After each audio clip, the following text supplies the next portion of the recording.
In the modern world, there is an agenda that having an ego is bad, that having an ego will make you a bad person. In this video, we are going to look at why having a massive ego is actually a good thing for us. But before we get into that, this channel is all about masculinity and self-improvement for a man. So if you are interested in getting better as a man, watch this video till the end and consider subscribing. Now, why you should have an ego? Egos are extremely important. Egos have always existed. Throughout the history, men, kings went to war and lots of people died because someone insulted him. Egos are a natural human thing and they're extremely important. And the modern world tells men to not have an ego, and they do that because it makes you weak and easy to control. You can only have a strong mind if you are so sure of yourself, so egotistical that nobody can break it. So, an ego is extremely important. Now, if you watched one of my last video where I talked about creating a villain, you would know that we have to create our own villain based on ourselves to motivate ourselves to do certain things. This is a continuation of that video.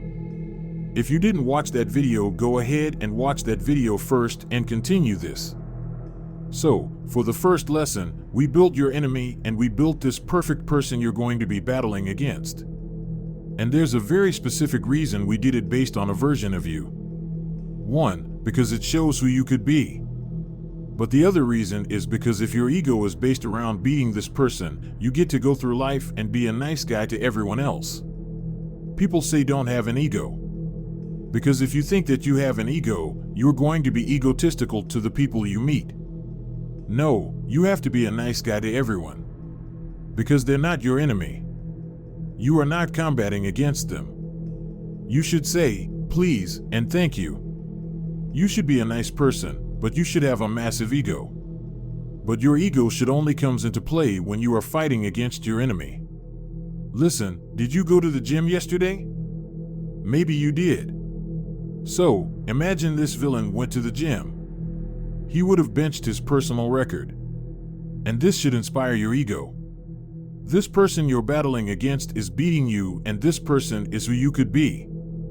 That's what's the most annoying thing about it.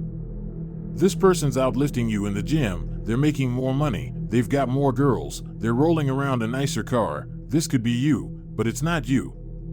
Only because you don't have the motivation to do what this individual does, nothing to do with genetics, nothing to do with luck. This person is you and they're beating you, and this should inspire your ego. Most people's egos work against them, and the way it works against them is they wake up and they think, oh, I deserve a nice car. I'm a special person. I deserve a nice car. And then when they don't get a nice car, they get disheartened and annoyed. That is not the right way to use an ego. An ego should be used as in, I deserve a nice car, so I'm going to go fucking get one. That's an ego. So this person who you've built your enemy, he is a nice car because he has worked harder than you have, so he has a nice car and you don't have money. Whose fault is it? There should be no reason, no excuse for you to not do everything that you believe you need to do to be the best person you can be.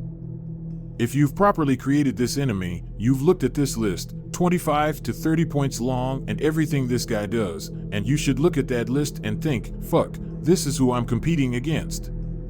I need to start getting my shit together, and your ego should stop you from wanting to lose. Otherwise, day after day after day, you are losing. Your ego is extremely important and you only have one person you're competing against, and it's the person you're created, which is nothing more than a better version of yourself. You need to get your shit together. Now, there is only one thing you can do. You can either sit there and be anxious like a little girl and be worried about it, or you can put some things in action. You know who your enemy is, you know what he's doing, and you're losing day by day.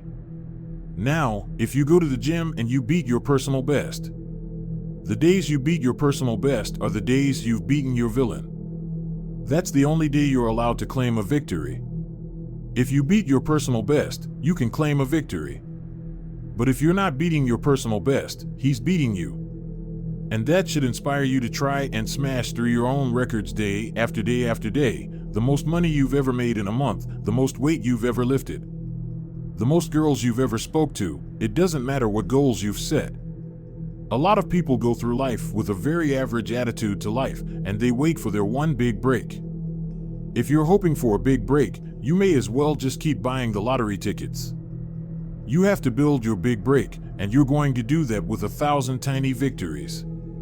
It's a change of mindset that's going to allow you to put together 1,000 tiny victories. And the change of mindset is simply understanding that there is a version of you that exists somewhere in the multiverse, which is much better than you are right now.